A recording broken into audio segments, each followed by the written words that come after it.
Hey everybody, Nick from Fit for Life Consultants here with another online article discussion. This one, man, it really irks me reading these kind of articles. It's very controversial, obviously, and the fact that it is on the U.S. news, this was just posted 5 hours ago on September 5th. It is called "Exercise is Not Likely to Be Your Ticket to the Weight Loss Express." Right there from the title, from the get-go, I am like, yeah, this is not gonna be good. Then I read it and then I just go to the comments and there's so much controversy. Some people support him, some people are like, look, I do both, and that's the whole point. People themselves, that maybe you're not even in the field, realize that what he's saying is just so badly worded, or for me, it's all about the title. It's all about the first sentences. And right from the get-go, I'm like, why are you even writing this? This is an MD, assistant professor of family medicine at the University of Ottawa, Yoni Friedhoff. What is going on here? This is something, Bariatric Medical Institute, dedicated to non-surgical weight management. I'm glad he does this kind of stuff. Weighty matter. I'm really glad that he's trying to help, but the way he totally went about it in this article, I can't agree with it. As myself, knowing what I went through and knowing what I learned in school, and that's why I never became a doctor, because I'm like, there's so much, they're so held back in so many reasons. Let's just get to it. This one's a little bit frustrating, and I'm sorry. I try to be very neutral about this, but sometimes it's I have to talk about articles that I just feel like, look, you're saying something good, but word it differently. So right from the beginning, among the mostly common held misconceptions about obesity, perhaps none does more harm than the notion that exercise is responsible for the lion's share of weight management. Sure, it's true that exercise does burn calories, and yes, if you burn more calories, you ought to lose weight, but unfortunately, it's not just that simple. It kind of is. The study he looked at, which I'll get into, is just like they looked at one factor. So he says, to put exercise into some perspective, to lose a pound of weight each week, you would require roughly a marathon of effort each and every week. That's 2,600 calories. So, if you go by the 100 calorie per mile thing, that's 2,600 calories. That is over a pound easily. That's almost 2 pounds. So I don't know what the math is there. They're clearly not looking at nutrition in that perspective when they do these studies. Of course, it would be, not necessitate once did you eat because you exercise. Also, they point out, some people overeat, they reward themselves, but you need to change that. That has to be changed. Looking at real-world studies, impact on weight, the results are underwhelming to say the least. 2007 study published by Journal Obesity. Researchers instructed 196 men and women exercise an hour a day, 6 days a week. That's more than the recommended thing. For a whole year, they followed for a whole year. They said the compliance rate was great.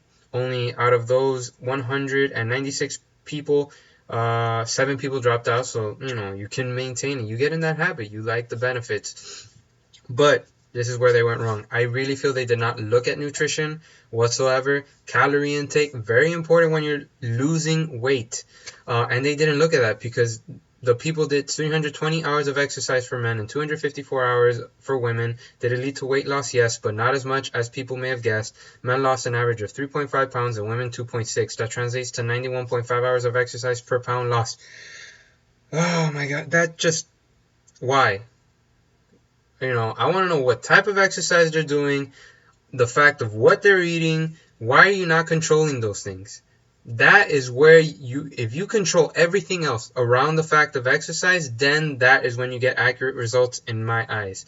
You can't just tell somebody to exercise and then, or at least mention it in the article here, that, hey, these people had this diet and they ate this. You can't look at exercise alone and not control what they eat, because if somebody eats more, somebody eats less, you can't do that. No. You need to control the factors around it. You got to control the factors around it so you can look at exercise and see how much, and then you see how each person's body reacts to it when you have everything else controlled and the amount of exercise that they do. If that's one way I would have done it. look, this is your calorie intake for the week. We're doing this amount of exercise is what's predicted that you're going to lose. And then you see from there. And that's where you look at the person's body. And that's where you kind of really get a sense of some things of how everybody's different. Then he goes on to state that nothing, now let's be very clear, like he realizes he's kind of getting in a very dangerous territory. Nothing better for you, for your health than exercise. Truly nothing. Very true. There's no pill you can take, as he says, no food you can include or avoid that will give you health benefits of regular exercise. Exercise regularly, he encourages regular exercise to his patients, but he also tells them they can't run the fork. So if he's telling his patients this, why is he not telling us this at the beginning? All right, exercise alone does not make you lose weight as people think. Diet is very important. Diet, we all know this. Start the article, because when somebody reads this, I read it, I'm like, all right, if I was somebody that didn't know, I'd be like, oh great, now I don't want to exercise anymore, like I'm just going to eat less. And that's just a whole nother can of worms. That's almost right. Alright, so the notion that moving more will translate to weight loss is a dangerous one. For individuals, it may effectively discourage exercise when results aren't seen on scales. That is true in a sense, but that is why you don't target just exercise alone. You need to do a lifestyle change.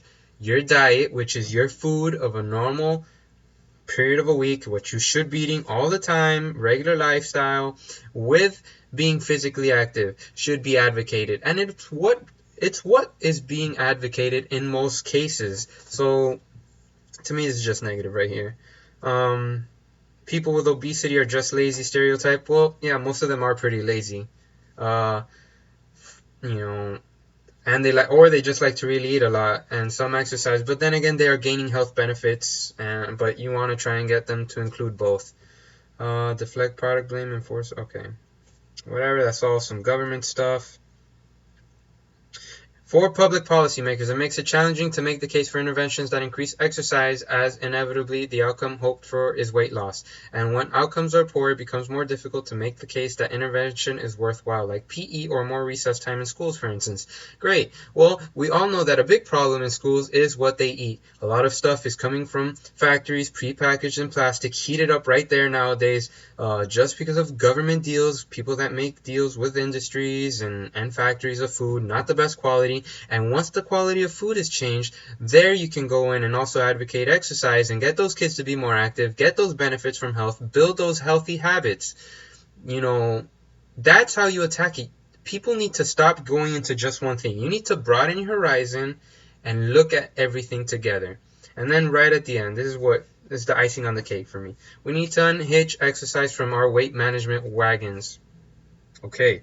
Breaking it down, figure that your diet is responsible for 80% of your weight and fitness. Unless you're incredibly active, just 20%. Meaning 80% diet, 20% exercise. That's how weight loss should be. If weights you're concerned, this right here, and I commented on this article. I barely comment on articles, but I commented because you know what? That's how I feel. People read it, I don't care, whatever. I had to just vent. If weight is your concern, you're much more likely to lose it in your kitchen than you are in your gym. Very true. But don't forget, if it's health you're after, you need to do both. True again, but you kept them separate. I seem very passionate today, and I am. I'm very passionate about this because I feel that the way people are going about it, they're just not presenting it properly. I'm going to read my thing a little bit. I go on right from the get-go. I criticize him. I say that, wow, like, I can't believe this. All the stuff I just told you. I told him I lost over 80 pounds, exercise physiologist. I studied help myself and others to change the way people think, all that. It's not cut and dry. People should be healthy. We don't lose weight to just look skinny. People need to be healthy. Some people might be a little heavier, but we're trying to avoid the long-term chronic diseases, heart disease, the cholesterol, diabetes. That's what we're trying to avoid as a government, as a country.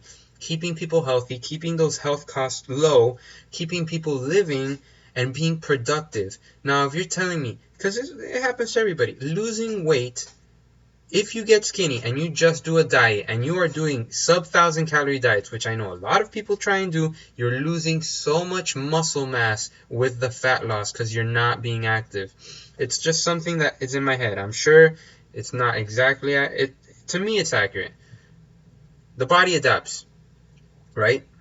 The body adapts very easily. So if you're in starvation mode, because it's recommended minimum 1,200 calories for bare minimum daily things. And after that, starvation mode happens. Also the fact that if you lose weight too fast, you'll gain it back. Hormone releases, all that. I've spoken about that before.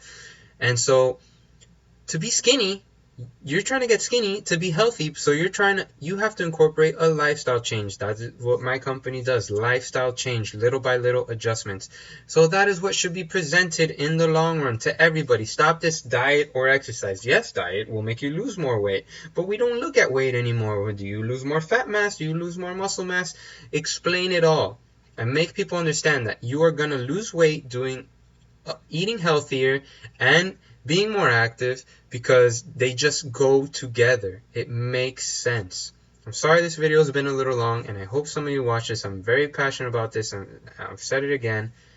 They go hand in hand. A lifestyle change, obviously you've been doing something wrong, and that's why you're unhealthy. You want to get healthy, you need to change your lifestyle. Some of you may not care, and guess what? That's your problem, that's your life. I can't force you. But if you want to do something like a lot of people want to do, seek counseling, seek a consultant, somebody that knows what they're talking about, or that, can guide you, or seek the help of a nutritionist, a personal trainer, the doctor. It is a joint task. Everybody has to help everybody here. So I'm just pointing out to these people or this doctor. And there's another article about why exercise is important, because he said that, exercise, you can't beat it, and then he has a link. I'm going to read that. That's in Health and Wellness of the U.S. News by somebody else, and I totally agree.